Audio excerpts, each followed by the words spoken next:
On a Saturday where there are matchups all over the place gaining national attention, here's one a bit under the radar, but very, very intriguing, with Miami going to Appalachian State. Yes, traveling to Boone, North Carolina to take on the Mountaineers. We bring in Cam Underwood from Underwood Sports. That's his Twitter handle. You got to follow him there. He's got a lot of interesting stuff to share, and also State of the U. Cam, Miami and App State, how did this one get put together? Traveling, going on the road to App State. Yeah, this is an interesting one. So always good to be back. Sorry for my head cold and a little nasal today, but hopefully still bring the heat for you. Yeah, this is an interesting one because, and I did some research and I couldn't exactly find who it was, but Miami had a non-conference game get canceled for this year.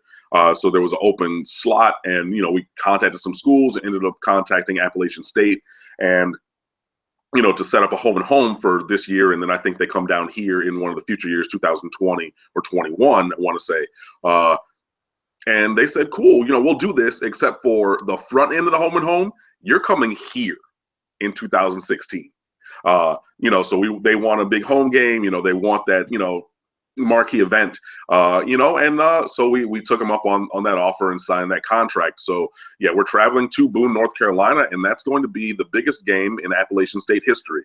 And I know, again, I'm a Michigan native, grew up as a Michigan fan, so I have the big house over my shoulder. And we know that Appalachian State beat Michigan back in 2007 in the big house, that stadium that's over my shoulder. But there's never been a game this big in Boone, going to their stadium.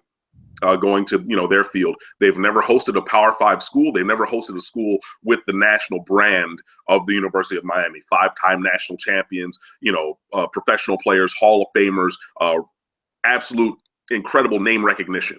And even for those who say Miami has not been relevant, I disagree. Miami has not been good recently, but we continue and will always be relevant. So this is something that Appalachian State wanted to tap into, and they said, yes, we want the Hurricanes to come here, and they're going to make it they're making it into their Super Bowl. They're making it a huge event. Excuse me, my phone is going off as we're recording here. Sorry about that. But as I was saying before my phone decided to interrupt, yeah, they're going to have standing room only second student section in the open end zone. They're going to bring in a second video board. They're going to have field level VIP seating. They're going to have a pep rally on Friday night and then another one on Saturday morning before noon kickoff. They're going to have skydivers and parasailers come in to deliver the game ball. They're literally doing everything possible to make this game huge, because this is the biggest. This is the Harlem Globetrotters coming to town. This is the show. And I know, okay, they were FCS national champions a few times, and they've done some good things, and they've had, 10 and 11 win seasons. They have never seen a spectacle such as the Miami Hurricanes coming to Boone, North Carolina, and that's what we're going to see on Saturday. Because, yeah, that's what separates this game, is that the likes of App State always have to go on the road, get the payday, go on the road, face the 80 to 100,000 crowds at an SEC school or wherever they're going, and get their lunch handed to them typically, and then that's the deal. But hopefully for you, Cam, and Canes Nation, is that they're going to continue to be known, at least this particular team, the 2016 edition, for playing Tennessee to overtime, and nothing happens on Saturday where that gets trumped. But as it stands right now, this is a 4.5-point spread, as you mentioned to me before we started to record, which surprises me, and I think might be a little bit of an overreaction by Vegas playing the psychology of the betting public. Yeah, you have a little bit of that psychology element to it, but also, and this is something that we talk about kind of in the Canes family world, but this is Al Golden PTSD, honestly, because this is the game that we lose if Al Golden is coach. Period, point blank. Look at last year's Thursday night Cincinnati game. Absolutely no reason we should have lost that game. Go in there and lose. This is a game that, and this is a game that we lose if Al Golden is still our coach, and this is what everybody is kind of still thinking about, because we haven't seen anything different yet, because we haven't gone on the road. We haven't had one of these. It's not a trap game because we have a bye week next week. We're not looking ahead to anybody. And ever since this game got announced, everybody and their mom is saying, look, App State, Miami, App State, Miami, App State, Miami. Everybody's been talking about this. So we all know that. App State, hopefully, again, for the Hurricanes, they come out strong. They do what they've been doing, and the closest game that App State has is that overtime loss to Tennessee. And it's interesting, Matt Porter from the Palm Beach Post wrote about this, and he said, or his research led him to report that between the win against Michigan and the close loss in overtime against Tennessee, all 6 games that App State played against a Power 5 opponent, App State lost by 4 or more touchdowns. So, hopefully Miami can get back to that and just say, look, I know we're coming here. I know it's going to be a hostile environment with your 30, 35,000 people, everybody from the town standing at the gates and trying to look in because, this is – it's almost like a Texas high school game, where everybody shuts down and they go from Odessa to go, and like they just everyone see that, and the neighboring towns comes to see the show that's in town. Hopefully Miami goes out there and they handle business. So take care of that point spread, which it's interesting. There's another reporter, Andy Slater from WINZ down here, and he communicates with the Bovada director of betting, and he said, if both teams won last week, that it was on track to be Canes as a 6.5 point favorite only, so less than a touchdown. So no matter who you talk to or where you look, everybody's looking at this game as a touchdown or less. Some people, 3 point, 4 point, 4.5 point kind of thing, but I'm hoping that Miami covers multiple times over that spread, but we just got to one play at a time, alignment assignment technique, and just do our job, and hopefully we'll be able to win. And when I set up that portion of the discussion, I don't want to discount the effort at Tennessee or discredit them in any way. They lined up for 60-plus minutes, and if Tennessee quarterback Josh Dobbs doesn't dive into the end zone and flip over a defender and lay the ball in the end zone that was scrambled on and recovered by a Tennessee offensive lineman, then they've got the ball, meaning App State, in overtime in a tie game and just need to kick the field goal to win. So it was that close to being an App State win at Tennessee, fumble in the end zone, recovered by Tennessee for the game-winning touchdown. So they played a great game against what most people would consider a top 10 team, certainly a top 10 talented team in America. So we talked about it before we came on. Brad Kaaya, 2 lackluster performances, especially the game this past Saturday, and throwing 2 interceptions and barely over 50%. Cause for concern? I don't necessarily think cause for concern, but definitely area for improvement. Brad has been his accuracy has not been the same, and I saw a bunch of people talking about that through the spring. His accuracy, at least in the public scrimmages, was not necessarily what it had been in games, and then through the first 2 games, we talked about this last week, about he missed a couple of throws, and he missed more throws this week.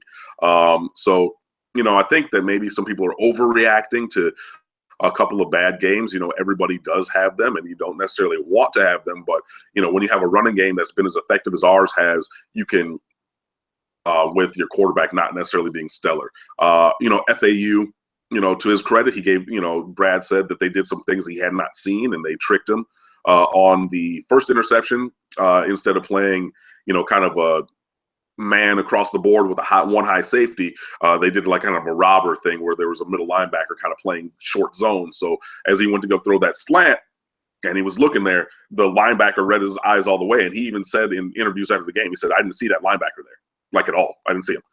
So that happens. The second one, he got blasted as he threw the ball. He was going to throw a back shoulder fade to Stacey Coley up the sideline, and as he's rearing back to throw, he got hit, and the intermediate defender just happened to be right there in zone, and he dove and picked the ball off because he got hit as he threw. Excuse me. So those were the 2 interceptions. But yeah, just want to see a Brad Kaaya performance from him again. It's been a little bit since we've seen Brad live up to his previous standard of excellence. So I think that everybody kind of talking about him, and he kind of bristled at a couple of the questions post game, and I get that because you want to obviously be a high level player, and he's proven that he is over the course of his career here.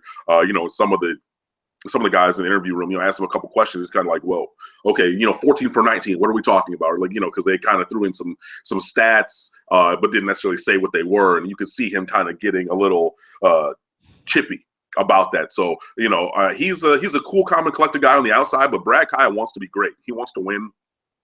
And he has a passion for that. So, you know, it would not surprise me that if he came out this week and really threw the ball really well and kind of reminded people that, you know, he is a top 5 caliber draft pick. I mean, he is the franchise, and, you know, those kind of things. So it only takes a couple of throws to remind you of his level of greatness, and I think we're going to see those throws this week.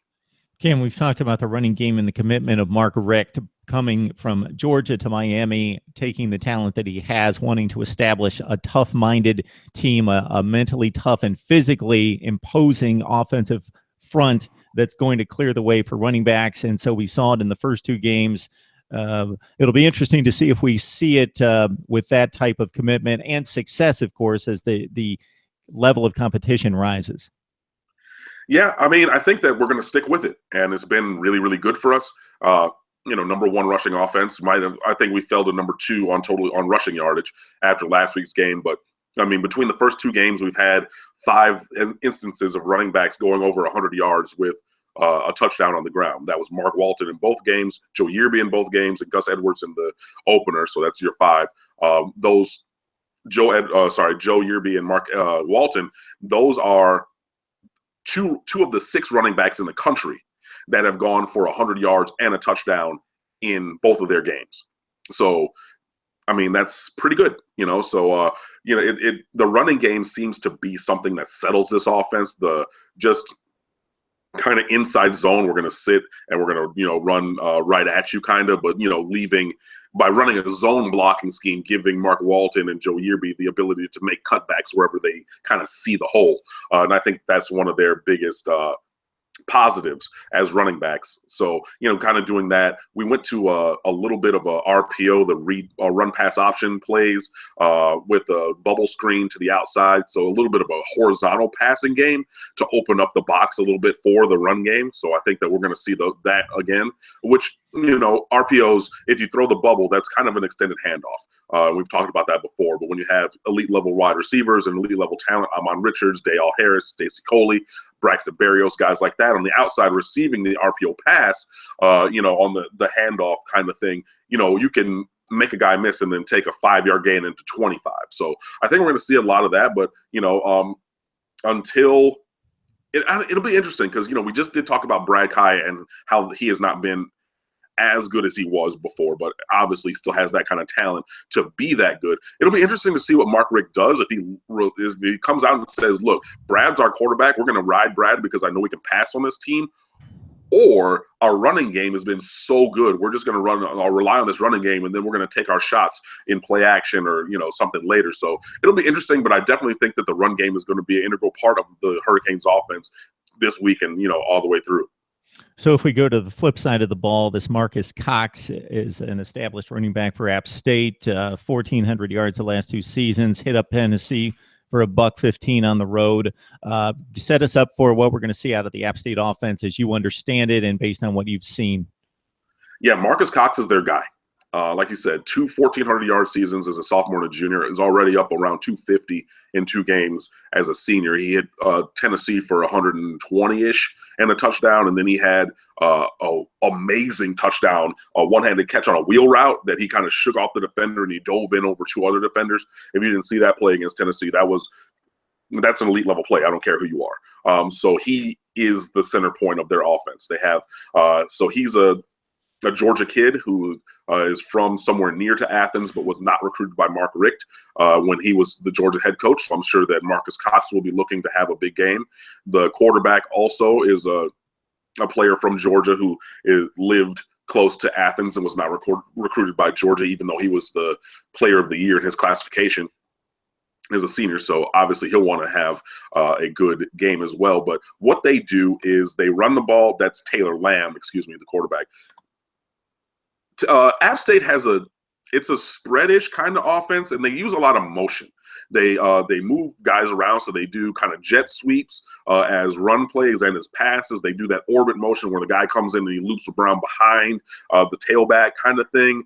They do a lot of misdirection and play fakes. They'll do a lot of things to kind of get you in a one-on-one situation and then try to take advantage with their playmakers in space. Now, obviously, their playmakers are not to the caliber of, a Tennessee or a Miami, but, if you get if you win enough of those battles one-on-one, and all it takes is one play, they can be effective, and you've seen that. So, we saw that on the road at Tennessee already this year. So, I think that they're going to run the ball a lot. They only passed the ball for about 125, 130 yards, I want to say, over the course of their first 2 games. So they're really going to lean on that running game, but it's not going to be necessarily 3 yards in a cloud of dust in the running game. You're going to see a lot of different guys get carries. You're going to see a lot of different formations and a lot of different motions to highlight those guys and try to leverage the defense as they're running. So I think that's what they're going to do. They have about 34 to 35 minutes time of possession per game, so they're going to milk the clock, they're going to run the ball, and that's what they're going to try to do to be successful against the Miami Hurricanes defense. All right, it's Miami, it's App State in a very interesting situation with the Canes having to go to App State to take on the Mountaineers. And another thing of note here when we talk about the Miami running game, Tennessee obviously only scored the 13 points, but only gained with one of the better backs in the nation, Jalen Hurd. He was under 4 yards per carry. So App State, formidable on defense as well. Cam Underwood joining us on State of the U. Thanks a lot, Cam. No problem. Have a good one.